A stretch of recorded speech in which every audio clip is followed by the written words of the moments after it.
తెలంగాణ విద్యా కమిషన్ నివేదిక సిఫార్సులపై అన్ని వర్గాల నుంచి తీవ్ర వ్యతిరేకత వ్యక్తమవుతోంది.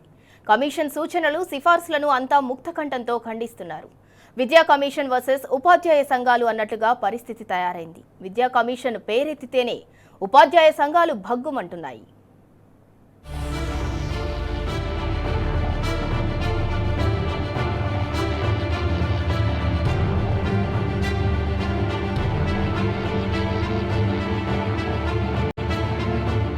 తెలంగాణ విద్యా కమిషన్ నివేదికపై ఉపాధ్యాయ సంఘాలు మండిపడుతున్నాయి. ఆకునూరి మురళి సమర్పించిన విద్యా విధాన పత్రం 2026ను అమలు చేసే ముందు ఉపాధ్యాయ సంఘాలతో ప్రభుత్వం చర్చించాలని తెలంగాణ రాష్ట్ర ఐక్య ఉపాధ్యాయ ఫెడరేషన్ డిమాండ్ చేస్తోంది. కమిషన్ సిఫారసుల్లో కొన్ని ప్రభుత్వ విద్యారంగానికి మేలు చేసేవిగా ఉన్నప్పటికీ ఉపాధ్యాయులకు సంబంధించి చేసిన సిఫారసులు చాలా వరకు అభ్యంతరకరంగా ఉన్నాయని మండిపడ్డారు. ఇది ఉపాధ్యాయుల మనోభావాలను దెబ్బతీస్తోందని ఆగ్రహం వ్యక్తం చేశారు. ఉపాధ్యాయ వృత్తిలోకి మరింత ఎక్కువ మంది వచ్చేలా అన్ని వృత్తుల కంటే ఉపాధ్యాయ వృత్తికి ఎక్కువ వేతనాలు ఉండాలన్న కొఠారి కమిషన్ సూచనలకు భిన్నంగా కమిషన్ సిఫారసులు చేయటం విచారకరమన్నారు.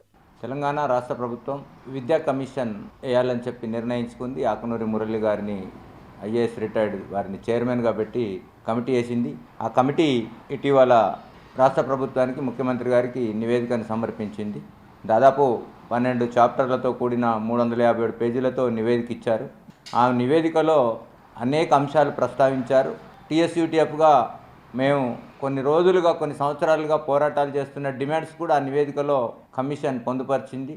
ఆ నివేదికలో ఉపాధ్యాయులకు సంబంధించిన అంశం చాప్టర్ 5లో రికమెండ్ చేస్తూ ఉపాధ్యాయులకు ఇప్పటికే వేతనాలు ఎక్కువగా ఉన్నాయి కాబట్టి వీటిని భవిష్యత్తులో నియామకాలకు రెగ్యులేట్ చేయాలి అని చెప్పి సిఫారసు చేసినట్టుగా ఆయన కమిషన్ చైర్మన్ గారు ప్రకటించారు.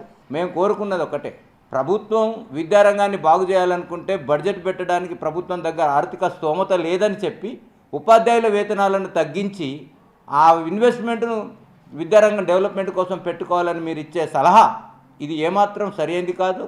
ఇది సమాజం హర్షించదగ్గది కాదు.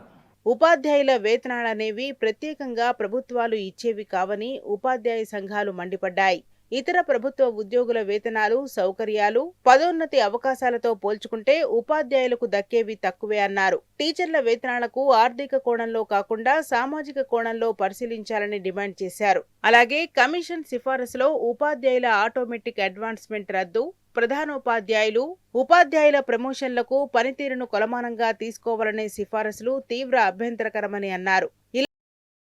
కార్పొరేట్ కంపెనీల కల్చర్లో భాగంగా చూడాల్సి వస్తుందని అభిప్రాయపడుతున్నారు.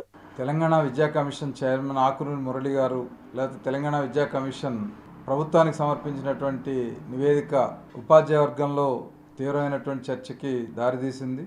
కొన్ని ప్రతిపాదనలు వివాదాస్పదంగా మారాయి.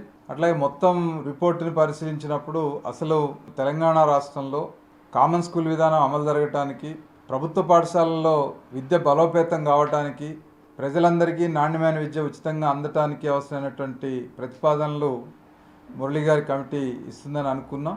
బహుశా రిపోర్ట్లో ఆ రకమైనటువంటి అంశాలు ఉన్నప్పటికీ ఆయన పేర్కొన్నటువంటి కొన్ని అభ్యంతరకరమైన అంశాలతోటి చర్చ మొత్తం కూడా వాటి మీదనే కేంద్రీకృతమైంది. ఆయన ఇచ్చినటువంటి రిపోర్ట్లో ఉన్న మంచి అంశాలు కూడా చర్చకు రానటువంటి పరిస్థితి ఈరోజు దాపురించింది.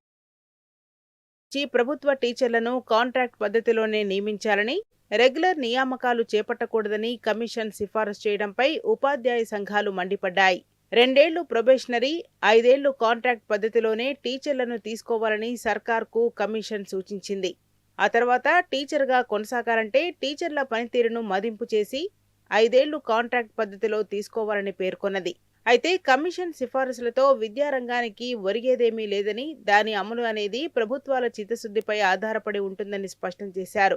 విద్యా కమిషన్ సిఫారసులను అమలు చేయాలంటే ప్రస్తుతం ఉన్న 7.5% బడ్జెట్ను 15% పెంచాలని ఉపాధ్యాయ సంఘాలు డిమాండ్ చేస్తున్నాయి.